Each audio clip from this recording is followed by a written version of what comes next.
अग्निवीर के खिलाफ अगर देश के अंदर आंदोलन कहीं हुआ तो राष्ट्रीय लोकतांत्रिक पार्टी ने झंडे के साथ आंदोलन किया। जोधपुर में 2 लाख युवाओं ने बड़ी रैली की। और चूंकि राजस्थान, हरियाणा, पंजाब, उत्तर प्रदेश और दिल्ली के किसान के बेटे हमेशा शहादत देते आए। 20,000 फीट ऊंची पहाड़ियों पे 50 किलो गोला बारूद और 56 के साथ उन्होंने कारगिल के अंदर भी लोहा मनवाया। लेकिन अग्निवीर से हर कोई परेशान है। पंजाब के अंदर जब 2 अग्निवीर शहीद हुए और उनकी पार्थिव एम्बुलेंस के अंदर वहाँ आई तो लोग अचंभित हो गए, कौन आया कौन नहीं आया। उनकी न कोई पेंशन की व्यवस्था, न उनकी शहीद का दर्जा देने की बात। सभापति महोदय, मैं चाहूँगा कि प्रधानमंत्री जी एक मिनट सभापति महोदय, प्रधानमंत्री जी बड़ा मंदिर का हरियाणा का चुनाव भी आ गए और राज्यों के चुनाव आपके कई जो कैंडिडेट हारे थे बीजेपी को, उन्होंने कहा था कि अग्निवीर की वजह से हमारे अग्निवीर योजना को बंद किया जाए। तो हनुमान बेनीवाल ने फिर से एक बार अग्निवीर का मुद्दा उठा दिया है और जाट समाज और राजपूत समाज दोनों के बीच में जो दूरियां हरीश चौधरी लेकर आ गए थे उनको कम करने की कोशिश भी यहां पर की गई। लेकिन सवाल यही उठता है कि क्या वाकई में अग्निवीर जाट समाज और राजपूत समाज को कोई नुकसान पहुंचा सकता है? करेंगे इसी मुद्दे पर चर्चा इस वीडियो में, इसलिए बने रहेगा आखिर तक हमारे साथ। नमस्कार, मैं हूं चेतना शर्मा। आप देखना शुरू कर चुके हैं संवाद भारत का, भारत के लिए। और इस मुद्दे पर बातचीत करने के लिए मेरे साथ मौजूद हैं हमारे editor in chief Varun Bhansali जी।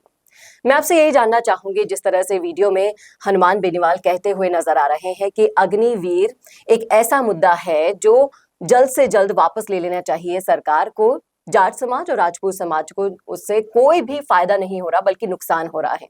लेकिन जब हम अग्निवीर को अच्छे से समझते हैं तो इसको आप किस तरीके से लेते हैं? क्योंकि अग्निवीर जब आर्मी के मुंह से आप सुनेंगे तो वो कुछ और कहते हैं। देखिए, बहुत जाहिर सी बात है कि यहाँ जो ऑलरेडी आर्मी में जा चुके हैं उनकी बात नहीं हो रही, यहाँ बात हो रही है उनकी जो सेना में भर्ती होना चाहते हैं। अगर हम बात करें पूरे राजस्थान की, तो राजस्थान में यंगस्टर्स के वोट ज्यादा होते हैं।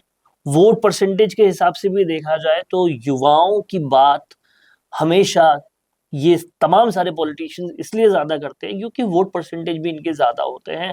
और अगर हम राजस्थान के परिप्रेक्ष्य में देखें तो सीकर, झुंझुनू, नागौर और भी कई सारे इलाके हैं जहां के युवा आर्मी में भर्ती होना हमेशा से चाहते हैं, क्योंकि वहां कहीं ना कहीं देश सेवा का भाव तो है ही, उसके अलावा एक करियर सिक्योरिटी भी है। और करियर सिक्योरिटी तब ज्यादा होती थी जब एक नॉर्मल सेना भर्ती के तहत कोई युवा जाता था और उसे पूरा उम्र जो है वहां काम करने के लिए मिलता था। रिटायरमेंट होने के बाद, क्योंकि सेना में रिटायरमेंट छोटी एज पे हो जाता है, वो होने के बाद उन्हें उसकी पूरी पेंशन मिलती थी, सारा लाभ मिलता था। और अगर वो देश की रक्षा में शहीद हो जाते हैं तो शहीद के दर्जे को मिलने के साथ साथ उनके परिवार को जमीन और कहीं ना कहीं फाइनेंशियल हेल्प भी, आर्थिक रूप से मदद भी पूरी तरह से मिलती थी। लेकिन जब से अग्निवीर योजना शुरू हुई और उसके तहत जो लोग जवान के रूप में काम करने गए और जब वो शहीद हो गए तो उन्हें देखा गया कि शहीद का दर्जा भी कई मौके पर नहीं मिला। राहुल गांधी भी ऐसे कई लोगों से मिलने गए और जो आर्थिक मदद थी वो भी वैसी नहीं मिली जो एक आम सेना भर्ती में जाने वाले शख्स को मिलती है। और इसको लेकर पूरे क्षेत्र में बहुत तेजी से रोष फैल गया। हाल में इसी भाषण की जो हम भाषण अभी दिखा रहे हैं उसकी शुरुआत में हनुमान बेनीवाल ने साफ कहा था कि बहुत ही कम वक्त पहले एक अग्निवीर योजना का जवान जब देश की रक्षा के लिए उन्होंने अपनी जान दे दी तो उनका शव तक एम्बुलेंस में लाया गया, जबकि स्टैंडर्ड प्रोटोकॉल ये होता है कि आर्मी की जीप में आर्मी वालों के साथ शहीद का पार्थिव शरीर लाया जाता है। तो ये गांव वालों के लिए काफी, एक शहीद की बॉडी इस तरह से आना काफी दुख की बात थी कि उन्हें देश के लिए जाने के बावजूद भी उनका पूरा सम्मान उस तरह से नहीं हुआ जिस तरह से एक आर्मी मैन का होता है। अभी आप इंटरनेट पे देखेंगे तो राहुल गांधी का भी वो वीडियो पूरी तरह से वायरल है जहां पर वो अग्निवीर योजना के तहत जो जवान रक्षा के लिए गए थे और उनकी वो शहीद हो गए, उनके पिताजी का वीडियो आ रहा है सामने जो साफ साफ कह रहे हैं कि ना तो आर्थिक मदद मिली ना शहीद का दर्जा मिला, और कहीं ना कहीं ये बहुत ही ज्यादा कचोटने वाली बात थी। इसको लेकर हनुमान बेनीवाल ने बहुत ही मुखर रूप से आवाज उठाई है। अब देखने वाली बात यह है कि अगर हम आर्मी का स्ट्रक्चर देखें तो जाट और राजपूत दो ऐसी जातियां हैं जिनके नाम से अपने रेजिमेंट्स है। तो कहीं ना कहीं जाट और राजपूत बिरादरी के बहुत सारे जवान आर्मी में जाते हैं, जाना चाहते हैं। और अगर सीकर झुंझुनू साइड जाके देखेंगे तो जब वहां आर्मी का कोई जवान शहीद होता है तो उसकी माँ कहती है अभी तो मेरे 2 बेटे और हैं वो भी जाएंगे। इस तरह का जज्बा होता है। हनुमान बेनीवाल का यहाँ ये भी कहना है कि वो जज्बा भी कम हो जाता है जब उन्हें पता चलता है कि हम तो निकले हैं देश की रक्षा के लिए और चले जाएंगे एक दिन, लेकिन उसके बाद मेरे परिवार की सिक्योरिटी ही नहीं है, मुझे शहीद का दर्जा ही नहीं है, वो सम्मान ही नहीं है जो मिलना चाहिए था। तो काफी दिल कचोटता है। और इस चीज को लेकर हनुमान बेनीवाल ने बहुत मुखर रूप से संसद में बोला है। और जिस तरह से सचिन पायलट समेत, हनुमान बेनीवाल समेत और तमाम सारे नेता जो युवाओं की पहली पसंद है, वो अग्निवीर योजना को इसीलिए बहुत प्राथमिकता से उठा रहे हैं क्योंकि जनता के बीच में ये बहुत बड़ा दुख बन चुका है। जी, आपने सही कहा बिल्कुल कि अब शहीद की माएँ भी अग्निवीर को वापस लेने के लिए कह रही हैं। और जो जिस तरीके से आपने समझाया कि कितना बड़ा रीजन है इसके पीछे, ये वाकई में सोचने लायक है। सरकार को लोकसभा में भी इसका नुकसान उठाना पड़ा था। अग्निवीर ना सिर्फ राजस्थान में बल्कि हरियाणा में भी बहुत बड़ी चोट बीजेपी को देकर गया है।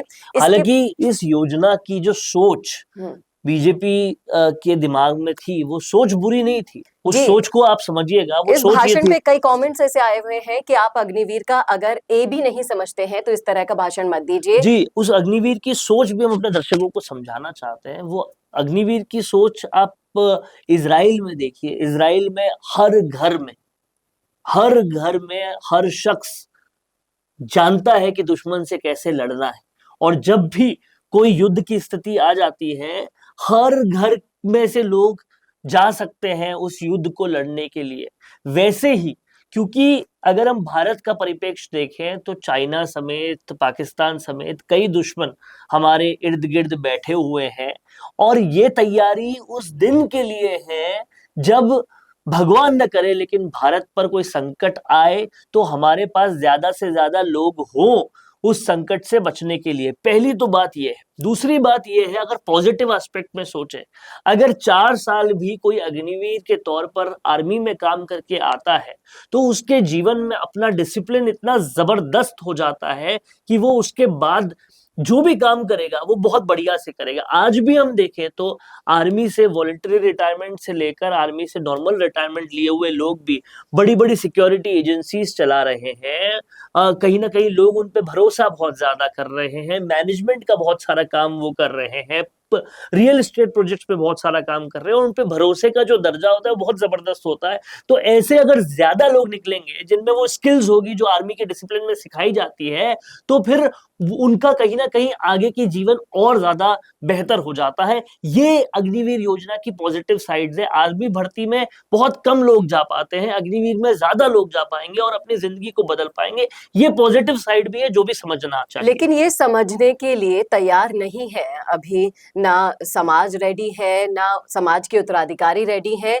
आपको क्या लगता है कि ये जो दायित्व है, जिस तरीके से आपने समझाया, वो समाज से निकले उन सारे प्रतिनिधित्व करने वाले लोगों को जनता तक पहुंचाने चाहिए जो पॉजिटिव एस्पेक्ट्स हैं जिनको देखकर फ्यूचर। जन प्रतिनिधि का मतलब ही यही होता है। लेकिन जन प्रतिनिधि तो उल्टा कर रहे हैं, वो कह रहे हैं कि अग्निवीर को आप वापस ले लीजिए। आप इस बात को समझिए, जन प्रतिनिधि जो होता है वो 2 तरफा काम करता है। एक जनता की बात आला कमान तक पहुंचाने की, सत्ता तक पहुंचाने की, और एक सत्ता की बात जनता तक पहुंचाने की। लेकिन इसमें जो दल भेद आ जाता है, जो स्वार्थ भेद आ जाता है, वो कई कबार बहुत सारी चीजों को गलत तरीके से प्रचारित कर देता है। जैसे अगर अग्निवीर योजना है तो अगर वो शख्स बीजेपी का नहीं है जो जनप्रतिनिधि है तो वो उसमें अपने स्वार्थ के हिसाब से भी सोचेगा, अपनी जनता को क्या दुख पहुंच रहा है उसके हिसाब से भी सोचेगा और उस तरह से उस बात को ट्रांसलेट करेगा, उस तरह से उस बात को बताएगा। तो ये सारी चीजें हैं। लेकिन ये सब कहने के बावजूद भी अगर पूरा निष्कर्ष निकाला जाए तो मैं ये कहूंगा कि कुछ चीजें सरकार को अग्निवीर योजना में आज भी ठीक करने की जरूरत है। 4 साल हो या 2 साल हो, अगर कोई जवान देश की रक्षा में शहीद हो जाता है तो उसे शहीद का दर्जा मिलने में कहीं कोई परेशानी सरकार को नहीं होनी चाहिए। सबसे पहली चीज, अगर ये चीज हो जाती है, उसके पार्थिव देह को एम्बुलेंस में नहीं भेजा जाना चाहिए। जिस तरह से नॉर्मल प्रोटोकॉल होता है उस तरह से ही होना चाहिए। देश के लिए जिसने जान दी है उसकी कीमत वैसी की वैसी होनी चाहिए, उसका सम्मान वैसे के वैसा होना चाहिए जैसा एक नॉर्मल आर्मी मैन का होता है। दूसरी चीज जो सरकार कर सकती है, हर अग्निवीर जब भर्ती हो रहा है तो भगवान न करे कोई कभी शहीद हो, लेकिन अगर वो शहीद हो जाते हैं तो उनके पीछे परिवार तो सबके वैसे के वैसे हैं। माएं सबकी है, पिता सबके हैं, बीवी सबकी है, बच्चे सबके हैं।